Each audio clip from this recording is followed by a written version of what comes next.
The Mayo Experience. Mayo Experience. Mayo Experience. Mayo Experience. Experience. Welcome to the Pat Mayo Experience, Week 11 NFL Injury Report and updated rankings. If you want to see those updated rankings, hit the description. All the links are in there, as they are to all the other shows and the audio podcast, and we're still in our push for 10 million downloads / listens for the year. So please, even if you're just watching on YouTube, go download the show too. Download it 10 times. You don't need to listen to it. The downloads are really the essential thing that matters. Or just tell a friend. If you tell 2 friends and you're one person, if you tell the 2 people, then you don't have to listen anymore. I mean, I hope you would want to listen, but it's like a pyramid scheme. You get the 2 people in, you can get out. So that's a way you can get out of the Pat Mayo Experience if that's something that you want to do. To get in a draw for $20 DK this week, smash that like button for the episode. Leave your DraftKings handle in the comment section and let me know which Washington receiver you would start this week if you were forced to start one. I'm not saying you gotta play one, but if you had to, which one would it be? And you can't say Jamison Crowder because he's probably going to be out. But let's get right into this. Actually, you know what? Let me let you know that I'm live Sunday morning, 10 a.m. Eastern Time on the DraftKings YouTube channel, on my Facebook page /thepme. You can find it there. On Periscope and Twitter, you can just watch that show. We'll be doing viewer questions, updating all the injuries, and getting that last-second advice that you need. I'll be giving away the winner on Monday's live show, which is also at 10 a.m. Eastern Time on the DraftKings YouTube channel. Let's get into it. Thursday night is where we'll start. Jimmy Graham broke his thumb in that game, and he's going to miss 4 to 6 weeks. So you can go ahead and drop Jimmy Graham if you're still owning Jimmy Graham at this point. What a colossal bust he was all season long. So if you're looking for replacements, Ricky Seals-Jones is likely the best for this week. He's sort of a toss-up with Jeff Heuerman as the capable, very widely available pickups that you can make at the position. Neither one of them are safe, to be perfectly honest with you, but they're the best names that are out there. If you're looking for someone who's completely unowned that you need in a pinch, James O'Shaughnessy on the Jags is around 1% owned, so he should be available to pick up in your league if you do need someone to fill in at tight end moving forward. The injuries for the Week 11 slate, the early games, will start with Baltimore. This is the big news. Joe Flacco doubtful to play with a hip injury, which means we're going to get a split between Lamar Jackson and Robert Griffin III. Probably Lamar starting. He had missed a practice earlier this week with the stomach virus, but he'll be good to go for Sunday against the Bengals.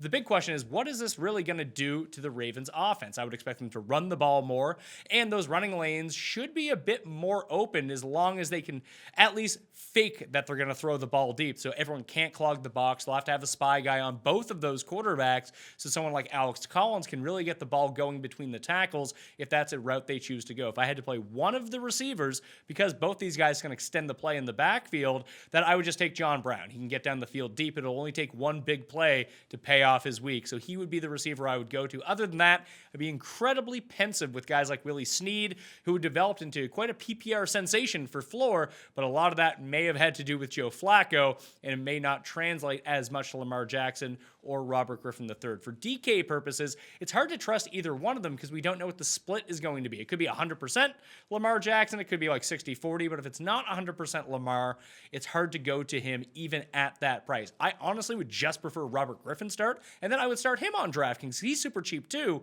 but not knowing how this is going to shake down in the backfield leads me away from both of them. You can probably do a little bit better, even if you just go up a little bit and take Dak Prescott. Just a much better play this week. In Cincinnati, A.J. Green is doubtful, so he's not going to go more than likely again this week. That's against the Ravens. Josh Malone is out with a hamstring injury as well. Alex Erickson will continue to garner a lot of snaps in replacement of A.J. Green, and John Ross will start on the outside. Ross over Erickson if I was ranking them, which I've done in my rankings, if you go check those out. In Tampa Bay, Ronald Jones is out again with a hamstring injury. Peyton Barber has been lifted off the injury report. This is a close game. It's 1.5 point spread right now. So Peyton Barber is the logical play in this spot. Now, he hasn't been great with Ryan Fitzpatrick, but the volume is still there. If you think that the Giants can get ahead in this game, Jaquiz Rodgers in PPR scoring could be a very sneaky unknown play if you needed a running back. And with 6 teams on bye, you may need to go that route. But I much prefer Barber this week because the Giants have been gashed on the ground by the running backs, especially since Snacks got traded as well. So it's a very good spot if this game stays close or Tampa jumps out to a lead. Peyton Barber could be a safe savior for you if you need one this week. Only $3,500 on DraftKings as well. In Houston, Kiki Cutie is a true game time decision. Fortunately, it's in the early set of games, so we'll know by 11:35 a.m. Eastern time if he's going to play or not. I bumped him down in the rankings because even if he goes, is he going to be 100%? I don't know. If he's not 100%, I really don't want to play him. Just play DeAndre Hopkins and don't worry about the rest of the Texans. I still like Cutie more than Demaryius Thomas for the rest of the season, and especially if he plays this week. If he doesn't play this week, play Demaryius Thomas over Kiki Cutie. From the Washington side, Chris Thompson is out again. I bumped up Peterson a bit. I've bumped up Capri Bibbs in the rankings into the top 40. Not a must start by any means, but someone that you could feasibly go to in a pinch if you needed someone. Jamison Crowder will miss this week again. It's almost 2 months out for Jamison Crowder with this ankle injury. So Maurice Harris is my preferred play of all the Washington receivers. That's me, though. If you want to get in the draw for the DK Bucks, you let me know which one it is that you like the most. Josh Doxson will probably be the popular pick, but outside of the touchdowns, which he scored in 2 straight weeks, he really doesn't do anything.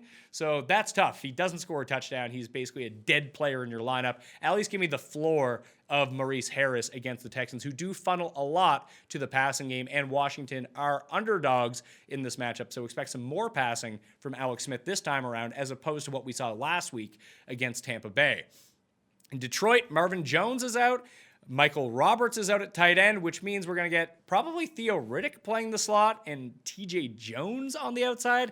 Could be Brandon Powell, but I would expect it to go Golladay, TJ Jones on the outside, Theo Riddick in the slot. This makes Theo Riddick $4,000 on DraftKings a very decent play because you're getting both running back and wide receiver numbers from a cheap running back. That should present itself to a very nice floor, especially with the low ADOT that Matt Stafford has been coming through with. And he won't take anything away from Kerryon Johnson in this part either, because usually what happens, historically at least, Kerryon would come off the field, Theo Riddick would come in, thus really taking away from the target market share from Kerryon Johnson. But if Theo's going to be on the field at the same time, then more snaps for Kerryon Johnson, making Kerryon Johnson a bit of a better play. I've bumped them both up in my PPR running back rankings for the week. LeGarrette Blount, don't play LeGarrette Blount. Easy enough. In Carolina, Torrey Smith is out once again, 3rd straight week, so bump up DJ Moore just a little bit. It could be Curtis Samuel, but I still trust Moore more than I trust Curtis Samuel. In Tennessee, Tajay Sharp is questionable with an ankle injury. He should play. Tywan Taylor was back at practice, but he's probably still not going to go. He is a game-time decision against the Colts. You probably don't want to start either one of these guys. In the late set of games in Philadelphia, Golden Tate is rumored to know more of the playbook, which would be fantastic. He only played 26% of the snaps. 29% of the snaps last week, but you know that they need to have him in there against New Orleans. It's a fantastic matchup.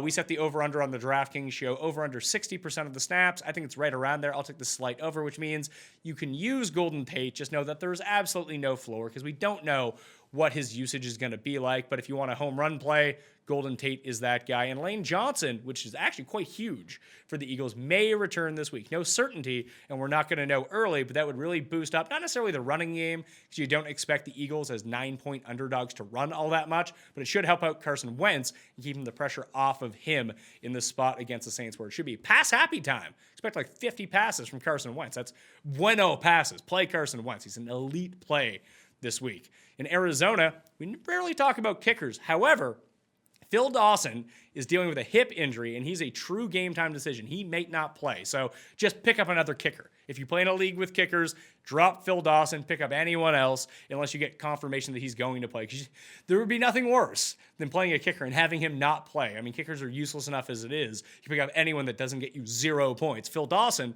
could be a 0 in this matchup. Chad Williams is going to sit again with an ankle injury against the Raiders, leaving Larry Fitzgerald in the slot, leaving Christian Kirk on the outside, and J.J. Nelson as the wide receiver 3 for Arizona in this matchup against Oakland. On the other side of the ball, on the Oakland side, you're missing 2 receivers. Jordy Nelson is out. Martavis Bryant is out, which means you're going to see some combination 3 wide receiver sets of Brandon LaFell, Sexwell, Seth Roberts, and Dwayne Harris. That doesn't sound good for anyone. Patrick Peterson might end up being matched up with Brandon LaFell, so Seth Roberts might actually be the better play. But here's the fun fact. None of them are good plays, so you don't really need to put too much thought into this one.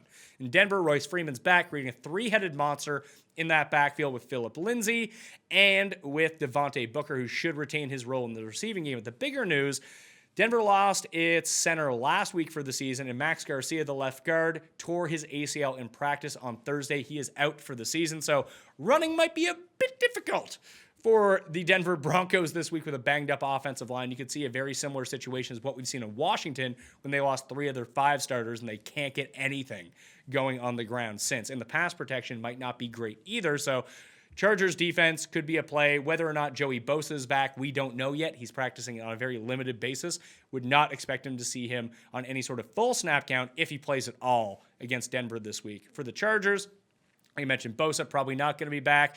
Antonio Gates probably not going to play. He doesn't need to practice to play because he's a 38-year-old and he has that veteran mentality. You can just plug him in, but he's probably not going to go, which means you got Virgil Green in a revenge game if you play in like a 30-man league and need a tight end. Not a recommended play, but revenge. Can never go wrong with that. I mean, you can go wrong with that all the time, but hey, it's a fun narrative to talk about. And Mike Williams and Keenan Allen have been lifted from the injury report. They are good to go against the Broncos in Week 11.